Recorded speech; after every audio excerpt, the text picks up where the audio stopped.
Bullies target the new kid. They had no idea he was a champion fighter. Justin Turner stared at his reflection in the bathroom mirror, adjusting his oversized sweater to hide his slightly pudgy frame. At 15, he wasn't exactly overweight, but he wasn't athletic either, just soft around the edges in a way that made him an easy target. His dark hair fell across his forehead in an unruly mop that his mother had been begging to trim for weeks.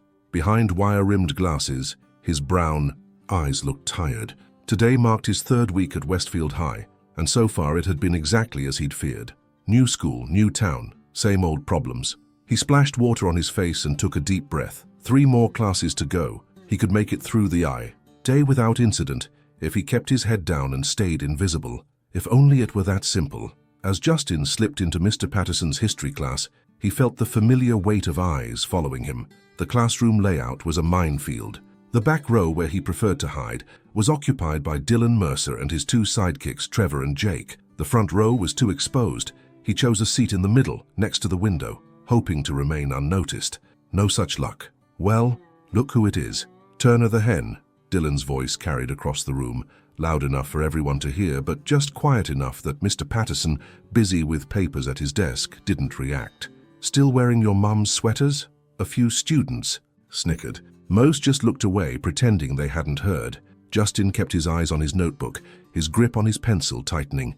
Every muscle in his body tensed, a familiar reaction honed by years of training. His fingers itched to move, to demonstrate exactly what they were capable of, but he couldn't. He'd promised his father, "Keep your head down, don't draw attention, don't fight. Not here, not now." The words echoed in his mind, his father's stern voice a constant reminder. Django Turner had not raised his son to cower, but he had taught him something more important: discipline, when to fight, when to wait. This was a time to wait. "What's the matter, Turner? Cat got your tongue?" Dylan pressed, emboldened by Justin's silence. Mr. Patterson finally looked up. "Settle down, everyone. Open your textbooks to page 215. Justin released his breath slowly, saved by the bell, or in this case the start of class. For the next 45 minutes, he tried to focus on the American Revolution, but his mind kept drifting back to Hong Kong, to the training hall where he'd spent nearly every afternoon for the last 8 years.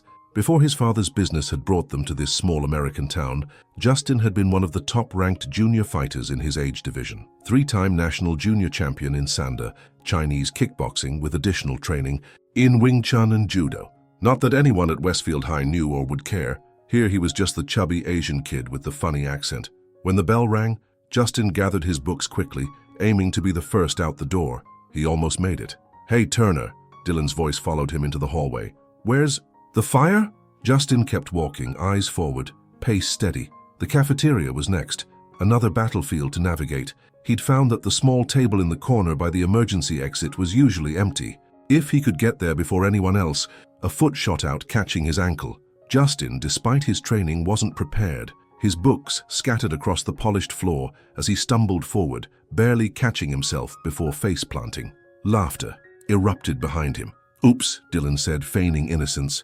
"Didn't see you there, Turner." Trevor and Jake flanked him, grinning like hyenas. Trevor was tall and lanky, with a patchy attempt at facial hair, while Jake was built like a linebacker, all muscle and no neck. Both wore varsity jackets, though. Justin had yet to figure out which sports they played. "Maybe if you weren't so busy staring at the floor all the time, you'd see where you're going," Jake added. Justin knelt to gather his books, his face burning. A small crowd had formed, spectators to his humiliation. Among them, he noticed a girl with curly red hair looking on with sympathy. She took a half step forward as if to help, then stopped when Dylan glared in her direction. "Breathe. Center yourself. This is temporary." His father's voice again, the same instructions he'd received before every match. "Stay calm. Assess. Wait for the right moment." But when was the right moment? He'd been at Westfield for 3 weeks, and things were only getting worse. "You gonna cry, Turner?" Dylan taunted as Justin rose to his feet, books clutched against his chest. "Leave him alone, Dylan." The red-haired girl finally spoke up. "Don't you have anything better to do?" Dylan's attention shifted. "Stay out of this. Zoe, unless you want to join him on my list." The girl Zoe rolled her eyes but stepped back. "That's what I thought," Dylan smirked, then turned back to Justin. "See you at lunch, Turner. Maybe today you'll share whatever weird food your mommy packed." The 3 bullies sauntered away, high-fiving each other as they disappeared into the crowd. Justin stood frozen, his heart pounding against his ribs. "Sorry about them," Zoe said, approaching cautiously. "They're jerks to everyone, but they really have it out for new kids." Justin nodded stiffly. "Thanks. I'm Zoe Parker. You're in my biology class too." Justin Turner. "I know," she smiled. "Look, if you want some advice, the cafeteria gets pretty territorial. The table by the vending machines is usually safe. It's where the band kids sit, and Dylan leaves them alone because the band director is also the wrestling coach." Justin blinked, surprised by the kindness. "Thanks, but I'm okay." Zoe shrugged. "Suit yourself. Offer stands if you change your mind." As she walked away, Justin felt a pang of regret. Maybe he should have accepted, but making friends meant getting attached, and getting attached meant it would hurt more when they inevitably moved again. His father's business never kept them in one place for long. The cafeteria was packed when Justin arrived. His usual corner table was occupied by a group of seniors. The only open spots were at the central tables, right in Dylan's line of sight. Justin hesitated in the doorway, contemplating whether he could skip lunch altogether. His stomach growled in protest. With a resigned sigh, he made his way to the lunch line, collected a tray of questionable-looking spaghetti, and scanned the room again. Zoe caught his eye from the table by the vending machines, raising her eyebrows in silent invitation.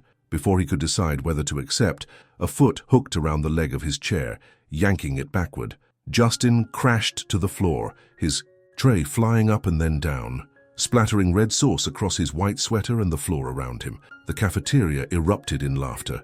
Dylan stood over him, eyes gleaming with malice. "Looks like Turner made a mess. Someone should call the janitor." Trevor and Jake high-fived behind him. For a moment, everything went still. The laughter faded to background noise as Justin felt a familiar calm settle over him, the same feeling he experienced before a match. Time seemed to slow. He could see every detail, the smug twist of Dylan's mouth, the way Trevor leaned forward eagerly, the uncertain flicker in Jake's eyes.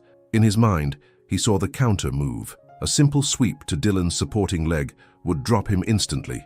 A palm strike to Trevor's sternum would wind him. And Jake, for all his bulk, had his weight distributed poorly, off balance and vulnerable. 3 seconds. That's all it would take. But Justin's promise held him back. His father's warnings echoed.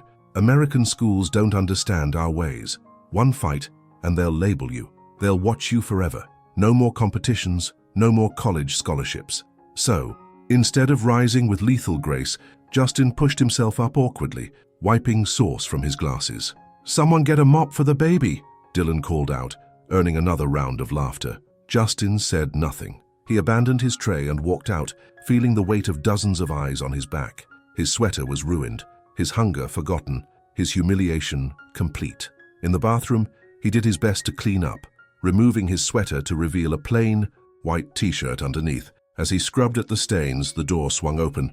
Justin tensed, expecting Dylan or his cronies. Instead, a tall, lean man in a tracksuit entered. Coach Reeves, if Justin remembered correctly. "Everything all right in here?" the coach asked, eyeing the sauce-covered sweater. "Yes, sir," Justin replied automatically. "Just an accident." Coach Reeves's eyes narrowed. "Didn't look like an accident from where I was standing?" Justin said nothing. "You know," the coach continued, leaning against the sink, "we have a strict anti-bullying policy at Westfield." "I'm fine, sir." "Sure you are," the coach sighed. "Look, I've seen this before. New kid gets targeted. It doesn't end until you stand up for yourself." Justin squeezed water from his sweater. "I don't want trouble. Nobody does. But sometimes trouble finds you anyway." Coach Reeves pushed off from the sink. "I'm starting a self-defense club after school. Tuesdays and Thursdays in the small gym. Might help you learn to protect yourself." A humorless smile tugged at Justin's lips. If only the coach knew. "Think about it," Reeves said, heading for the door. "And Turner?" "Yes, sir. If Mercer and his buddies give you any more trouble, my office is always open." When the coach left, Justin stared at his reflection. Again, his father's voice competed with Coach Reeves's advice in his mind. "Don't fight. Keep your head down. It doesn't end until you stand up for yourself." Which was right. For the first time, Justin wasn't sure. The rest of the day passed in a blur. Justin moved between classes like a ghost, avoiding eye contact, taking the long way around to dodge Dylan and his friends. By the time the final bell rang, he felt exhausted from the constant vigilance. As he approached his locker, he spotted them waiting, Dylan, Trevor, and Jake lounging against the wall with predatory patience. Justin stopped. His textbooks were in that locker. He needed them for homework, but to reach them he'd have to walk right into their trap. "Turn around. Go home. Get your books tomorrow." The voice of self-preservation was compelling, but something else stirred. In Justin's chest, a flicker of anger that had been building all day. He was tired of running, tired of hiding. With a steadying breath, he continued forward, eyes fixed on his locker, acting as if he didn't see them. "Well, well," Dylan drawled as Justin approached. "Look who it is. Still smelling like spaghetti sauce, Turner." Justin stopped at his locker and spun the combination, ignoring them. "Hey!" Dylan slammed his palm against the metal door, making Justin flinch. "I'm talking to you." Justin looked up, meeting Dylan's eyes for the first time. "I need to get my books." The directness seemed to surprise Dylan momentarily. Then his face hardened. "What you need is to learn some respect." "I just want to go home," Justin said quietly. "After you pay the toll," Trevor piped up from behind Dylan. "New kid tax, $20. Justin's fingers curled into a fist at his side. "I don't have $20. "Then I guess we'll have to take something else," Dylan said, reaching for Justin's backpack. Justin stepped back, a reflexive movement that revealed more athleticism than he'd shown before. Dylan's eyes narrowed. "Oh, the mouse has some moves," he sneered. "Let's see what else you've got." He lunged, grabbing Justin's shirt. For a split second, Justin's training almost kicked in, his body tensing to execute a counter, but he caught himself, instead allowing Dylan to shove him against the locker. The metal edge dug into Justin's back as Dylan leaned in, his breath hot against Justin's face. "Listen up, Turner. This is my school. You're here because I allow it. You breathe because I let you. Got it?" Over Dylan's shoulder, Justin saw a teacher turn the corner, Ms. Rivera, the Spanish teacher. For a moment, their eyes met, hers widening at the scene before her. Then she turned and walked the other way. Something inside Justin cracked. The teacher had seen and done nothing, just like the students in the cafeteria, just like the ones in the hallway. Everyone saw and no one helped. No one would help. Was this what his father wanted for him? To be pushed around, to swallow his pride, to let bullies walk all over him while adults looked the other way. "I asked if you got it, Turner," Dylan repeated, giving him another shove. Justin's eyes refocused on Dylan's face. "I got it," he said softly. "Good." Dylan released him with a final push. "See you tomorrow, loser." As the three bullies walked away, laughing and shoving each other playfully, Justin felt something shift inside him, a decision crystallizing. His father had told him not to fight, but his father wasn't here. His father didn't see what was happening every day. Maybe it was time to stop waiting for the right moment and make one instead. The next morning, Justin woke before his alarm. For the first time since moving to Westfield, he felt focused, clear-headed. He went through his morning routine with deliberate precision, just as he did before competitions. Stretches first, slow, methodical, limbering up muscles that hadn't been properly used in weeks. Then forms, the flowing sequences of movements that were as natural to him as breathing. His small bedroom barely contained them, but he managed, moving silently, so as not to wake his mother in the next room. She was working a double shift today at the hospital. She wouldn't be home until late. His father was still in Hong Kong, wrapping up business. It would be days before he returned. No one would know. If Justin broke his promise, no one but him. At school, he moved differently. His posture was straighter, his steps more purposeful. Her few students did double takes as he passed, not quite recognizing this version of the shy new kid. Morning classes passed without incident. Dylan was absent from history, probably late as usual. Justin used the reprieve to prepare himself, mentally for the confrontation he knew was coming. In the hallway between classes, Zoe fell into step beside him. "You look different today." Justin glanced at her. "Different? How?" "I don't know, less scared?" She studied his face. "Did something happen?" He shook his head. "Not yet." Before she could question him further, the warning bell rang. Students scattered, rushing to their next classes.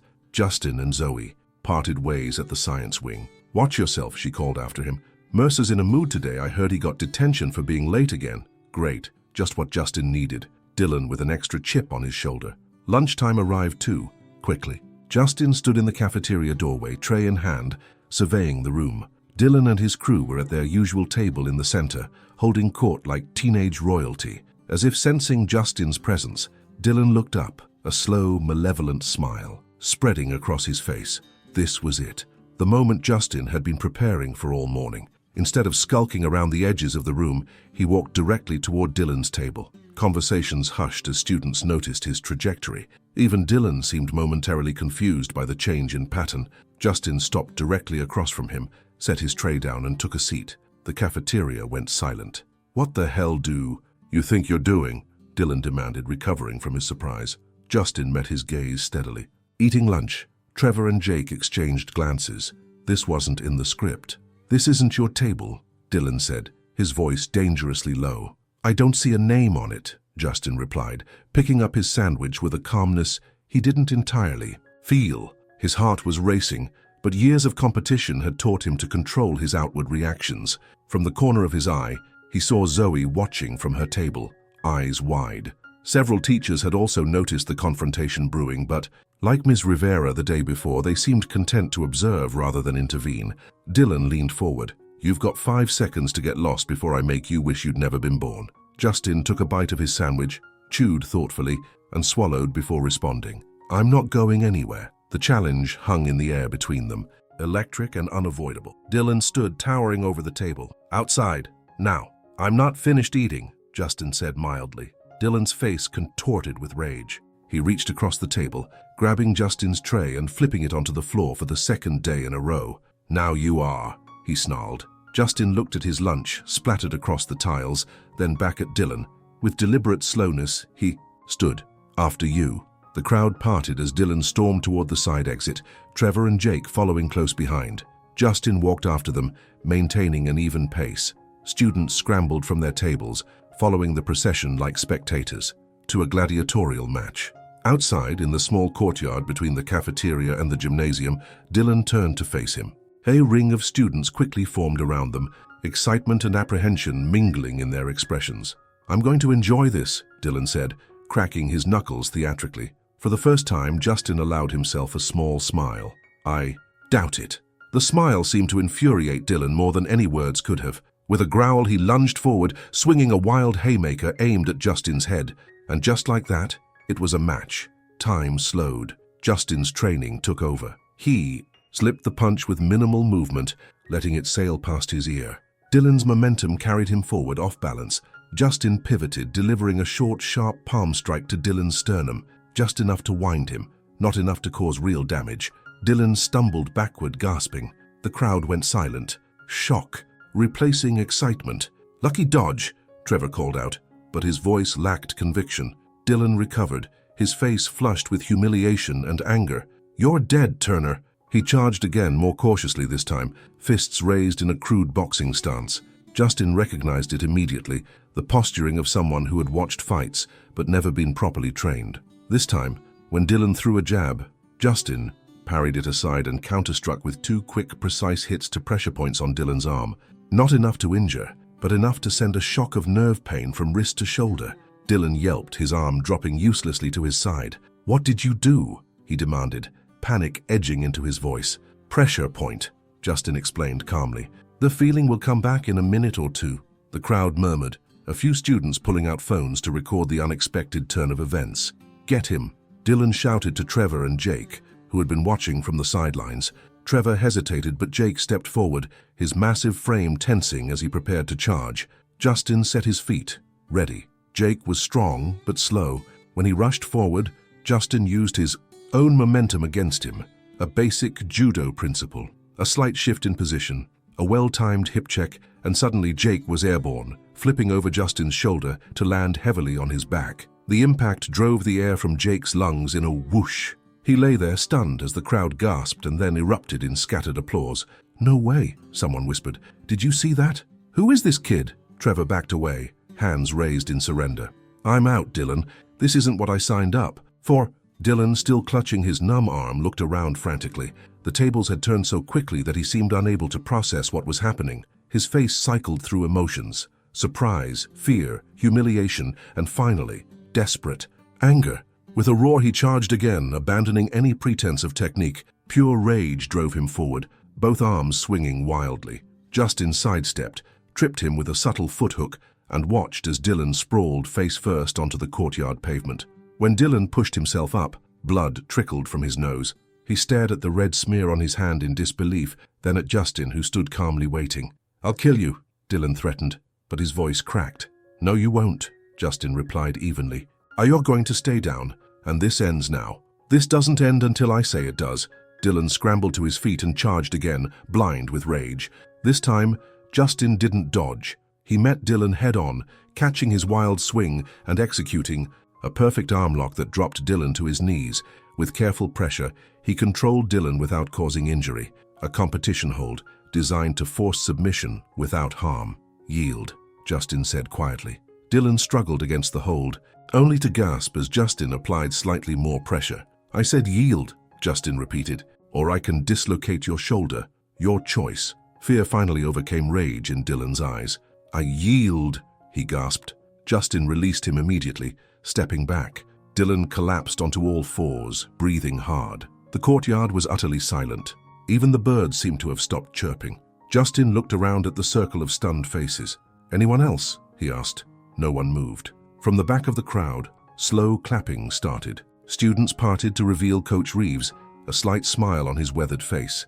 "Nice technique, Turner," the coach said, walking into the circle, "though I'm not sure the school board would approve of settling disputes this way." "He started it." Someone called out from the crowd. Dylan flipped his lunch tray. "I saw it too," another voice added. Coach Reeves surveyed the scene. Jake still sitting on the ground looking dazed, Trevor backing away, and Dylan on his knees, clutching his shoulder. "Principal's office," he decided. "All four of you, now." As they followed Coach Reeves inside, whispers erupted behind them. Justin caught fragments. "Martial arts, champion, did you see? Like a movie." Zoe fell into step beside him. "That was amazing," she whispered. "Where did you learn to fight like that?" "Hong Kong," Justin replied. "I've been training since I was 7. So all this time when Dylan was pushing you around, I could have stopped it," Justin finished for her. "But my father made me promise not to fight." "What changed?" Justin thought about it. "I realized that sometimes not fighting is the same as accepting defeat, and I've never been good at accepting defeat."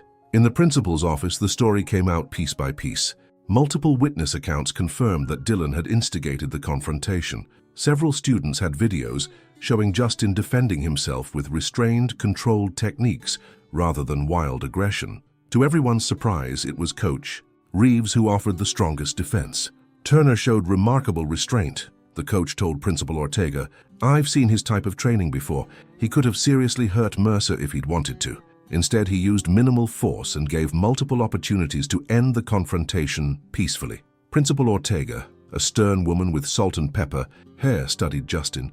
"Is this true? You have formal combat training?" Justin nodded. "Sander, Chinese kickboxing. I've competed nationally in Hong Kong." "I see." She leaned back in her chair. "And why didn't you mention this before?" "My father," Justin hesitated. "He was concerned that fighting would cause problems for me at a new school." "Well, he wasn't wrong," the principal sighed, "but neither were you in this instance." In the end, Dylan received 2 weeks suspension for bullying and instigating a fight. Jake and Trevor each got 3 days of detention, and Justin, to his amazement, received only a warning. "Don't make a habit of this," Principal Ortega told him. "Next time, come to me or another staff member before things escalate." "Yes, ma'am," Justin agreed, though they both knew there wouldn't be a next time, not with Dylan at least. As Justin left the office, Coach Reeves was waiting for him. "That offer to join the self-defense club still stands," the coach said with a wry smile. "Though I'm thinking you might be better suited to helping teach than learning." Justin smiled. "I'd like that." News of the fight spread through Westfield High like wildfire. By the next morning, Justin's status had transformed completely. Students, who had never spoken to him before, nodded in greeting as he passed. Others asked about his training, his competitions, his techniques. At lunch, he found himself surrounded by curious classmates, including Zoe and her friends from the band. "Is it true you're a black belt?" someone asked. "Sander doesn't use belt rankings," Justin explained, "but I've been competing at the national level for 3 years. Could you teach me that flip thing you did to Jake?" another student asked eagerly. "It's all about leverage, not strength," Justin found himself explaining. "The bigger they are, the harder they fall." For the first time since arriving at Westfield, Justin felt seen, not as the chubby Asian kid, not as the quiet newcomer, but as himself, with all his skills, experiences, and strengths. When his father called that evening, Justin braced himself for the inevitable disappointment. "The school called," Jangu Turner said, his voice carefully neutral. "They told me what happened." "I know I promised not to fight," Justin started, "but did I ever tell you why I made you promise?" his father interrupted. Justin paused. "You said it would cause problems."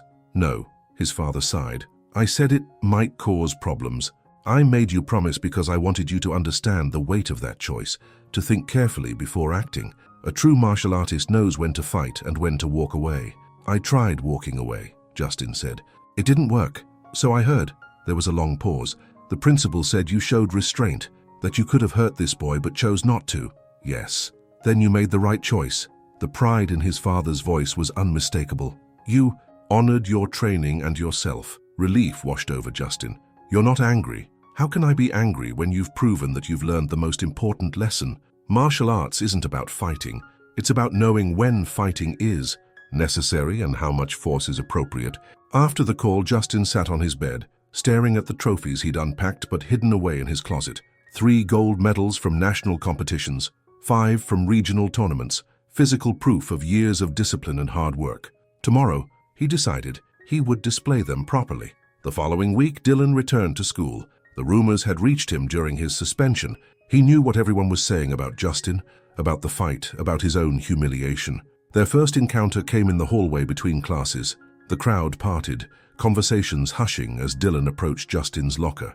Justin tensed, ready, but not afraid. To everyone's surprise, Dylan stopped a respectful distance away. His usual swagger was gone, replaced by a wary caution. "Turner," he said, his voice carefully neutral. "Mercer," Justin replied, equally measured. For a moment, they regarded each other in silence.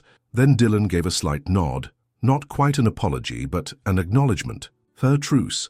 Without another word, he continued down the hallway, giving Justin a wide berth. "Did that just happen?" Zoe asked, appearing at Justin's side. Justin smiled. "I think it did." In the weeks that followed, Justin found his place at Westfield. High. Coach Reeves's self-defense club flourished under his guidance. His quiet confidence drew people to him in a way his former invisibility never could have. And Dylan, he found other ways to establish his status, joining the debate team surprisingly, where his combative nature found a constructive outlet. They were never friends, but the hostility faded to a distant memory. One afternoon, as Justin demonstrated a technique for the self-defense club, Coach Reeves pulled him aside. "You know what impresses me most," the coach said. "Not your skills, though they're exceptional. It's how you handled the aftermath. No gloating, no revenge. You won the fight and walked away." Justin thought about his father's words. That's what real strength is about, isn't it? Not the ability to hurt others, but the wisdom to know when not to. Coach Reeves clapped him on the shoulder. "Exactly. That's what separates fighters from martial artists." As Justin returned to his demonstration, he caught his reflection in the gym mirror. The slouch was gone from his posture. The hesitation vanished from his movements. He stood tall, confident but not arrogant, strong but not intimidating. He had found his balance, not just in fighting, but in life, and it had taken a bully to help him discover it.